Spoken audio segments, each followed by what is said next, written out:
kur thojna na muslimani duhet me ndërtu jetën, nën kuptojna edhe vlerat, edhe moralisht me ndërtu jetën, edhe materialisht me ndërtu jetën. Me punu në atë ditë, po edhe me ndërtu moral në atë ditë.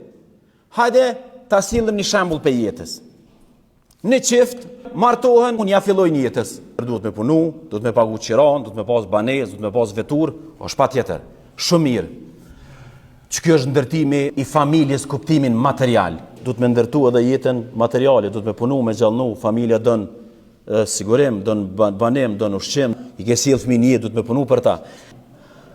Ama që ti qifti i vjen edhe dashuria, i vjen edhe siguria mes njëri tjetrit, i vjen edhe komunikimi i mirë mes njëri tjetrit, i vjen edhe korrektësia, s'duhet me tradhtu njëri tjetrin. Domethënë familje na vjen paraja, po na vjen harmonia, na vjen stabiliteti, na vjen sakrifica, na vjen dashuria, na vjen përmbushja e nevojave biologjike, na vjen përmbushja e nevojave emocionale.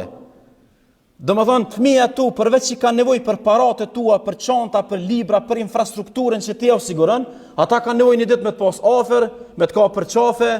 Domethënë e kuptoni na jem të jetu me një botë që s'po mundet dot me i bë dyja të bashkë.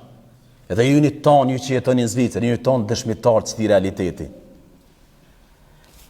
Familja jonë, shqiptare në Zvicër, nuk është në krist materialis, është në krist moralis.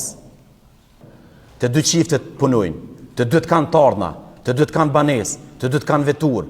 Problemi s'kanë knatësi, s'munën me gjithë gjutë përbashkët, kanë konfliktet mëdhaja. Dhe më thonë, nuk kanë arrit me zhvillu moralisht familjen, kanë arrit me zhvillu veç materialisht